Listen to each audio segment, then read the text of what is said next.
Tribuners, ini kemarin sempat menjadi perbincangan dan juga perhatian dari masyarakat utamanya di Jakarta karena ada aksi pengeroyokan yang kemudian berujung pada aksi pembakaran terhadap sejumlah tenda-tenda pedagang kaki lima di kawasan Kalibata, Pancoran, Jakarta Selatan.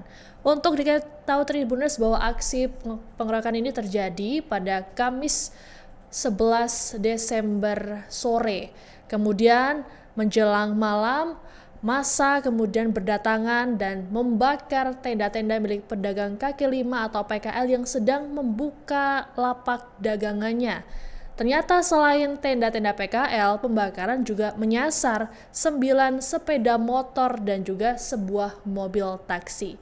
Kapolsek Pancoran Kompol Mansur dalam keterangan pada Jumat 12 Desember mengungkapkan sopir taksi tidak sempat memindahkan kendaraannya saat kejadian. Pasalnya, massa yang berjumlah kurang lebih 100 orang tersebut tiba-tiba datang dan juga menyerbu ke lokasi.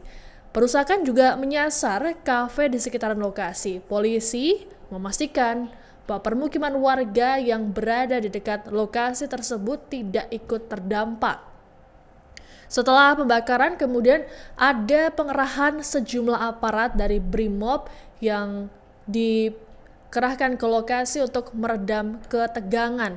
Para petugas tersebut membawa senjata lengkap mulai dari rompi anti peluru hingga gas air mata. Ini digunakan untuk mengantisipasi adanya kericuhan susulan dan nantinya akan berdampak ke wilayah di sekitar lokasi tersebut. Kemudian polisi juga meminta warga untuk menyingkir ke lokasi yang aman dan tidak berada di dekat TKP. Karena ketika ada suatu kerusuhan ataupun suatu insiden atau kejadian, biasanya akan menarik perhatian dari warga yang kemudian mereka akan berkumpul di lokasi. Namun terkait dengan kejadian kemarin, ini polisi meminta agar warga tidak berkumpul untuk mencegah korban yang lebih bertambah atau korban yang luka yang ada di lokasi tersebut. Selain itu juga sejumlah akses menuju lokasi ditutup sehingga para pengendara terpaksa putar arah.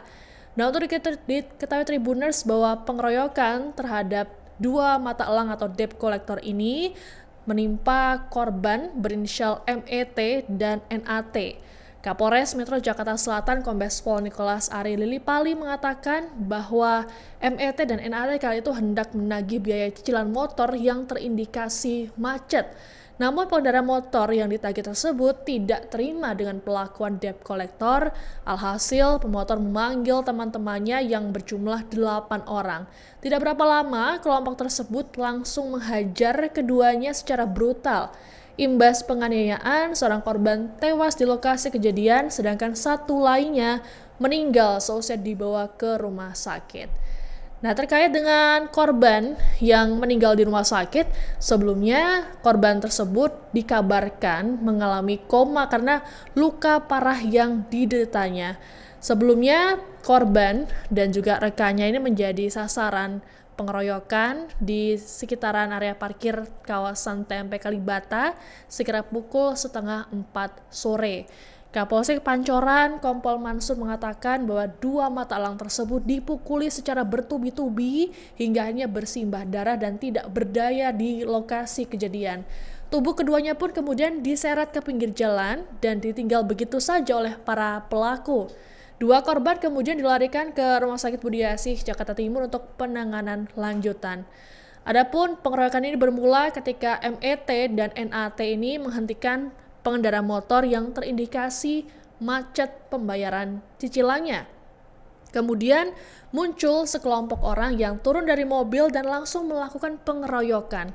Kejadian tersebut kemudian memicu aksi balasan yang kemudian merembet ke lingkungan sekitar. Sekelompok orang berjumlah kurang lebih 100 orang yang diduga rekan korban ini kemudian melakukan perusakan di lokasi kejadian, seperti pembakaran tenda-tenda pedagang kaki lima yang baru saja membuka dagangannya saat itu.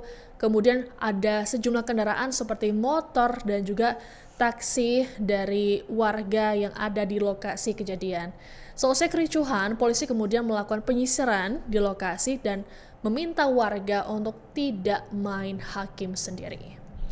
Terkait dengan kasus ini, polisi mengatakan bahwa mereka melakukan penyelidikan atau pengusutan untuk 2 kasus. Pertama adalah pengeroyokan, kemudian yang kedua adalah pembakaran fasilitas. Terkait dengan pelaku pengeroyokan, polisi mengatakan bahwa dari informasi yang dihimpun, jumlahnya adalah 8 orang. Mereka ini diduga tidak terima rekannya yang merupakan pengendara motor ditagih cicilan kendaraan oleh korban. Terkait dengan pembakaran, Kapolres Metro Jakarta Selatan Kombes Pol Nicholas Ari Lilipali dalam keterangan pada Jumat 12 Desember mengatakan massa diperkirakan jumlahnya 80 hingga 100 orang. Menurut Nicholas, tim gabungan dari Polda Metro Jaya dan Polres Metro Jakarta Selatan masih berupaya untuk mengidentifikasi para pelaku.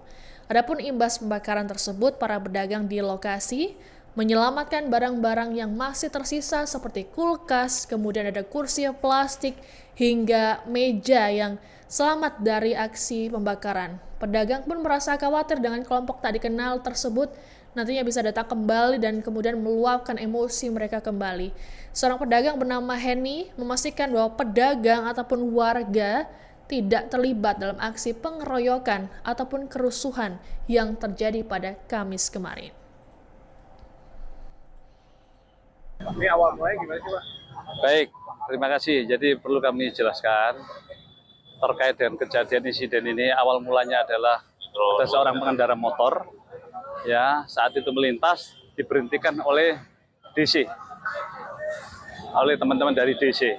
Setelah itu tiba-tiba ada pengguna mobil di belakangnya yang turun, yang membantu pengendara motor tersebut. Ya, dengan sporadis pengguna mobil tersebut langsung memukul dari kawan-kawan DC ini.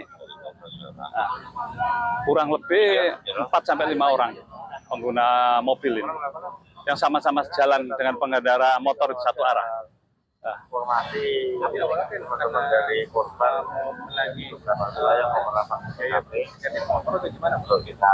Sepertinya menurut keterangan saksi di lapangan belum terjadi seperti itu, tiba-tiba diberhentikan saja di jalan di depan makam Kalibata. Ya, dari pengendara mobil yang di belakangnya ini turun untuk membantu pengendara motor tersebut. Pak, infonya yang mengeroyok itu dari anggota TNI atau gimana? Sampai detik ini kami belum bisa memastikan, masih proses penyelidikan. Pak, pemicunya penyerangan balik ini apa, Pak? Sama ada korban atau apa? Ya, karena ada korban dari teman-teman DC ini yang meninggal satu luka-luka, sekarang dirawat di rumah sakit. Ya, mungkin ada rasa tidak terima. Padahal membalasnya ke lingkungan sini tidak tahu menau karena kejadiannya di jalan dan menurut keterangan saksi adalah hanya spontanitas. Nggak tahu itu dari mana, kita belum masih dalam penyelidikan. Pengarahnya awalnya apa ya? Ya, sudah jelas. Awalnya anggota TNI, Pak ya? Sampai saat ini belum ada mengarah ke sana, masih proses penyelidikan.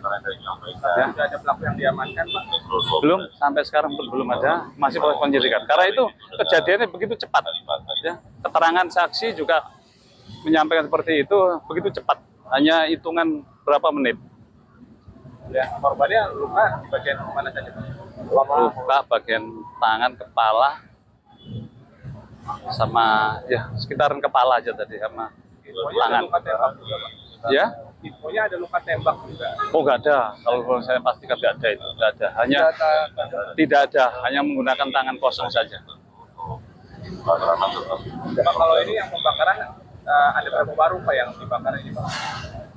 Kalau kita warung tadi susah untuk ngitungnya ya. Sebagian udah tutup karena kalau lihat dari titik apinya tadi ada titik apinya kurang lebih ada 6 titik api, namun cepat bisa kita padamkan. Kebetulan juga pemilik masih ada di sekitar sini dan sebagian juga tadi udah tutup. Download Tribun X sekarang. Menghadirkan lokal menjadi Indonesia.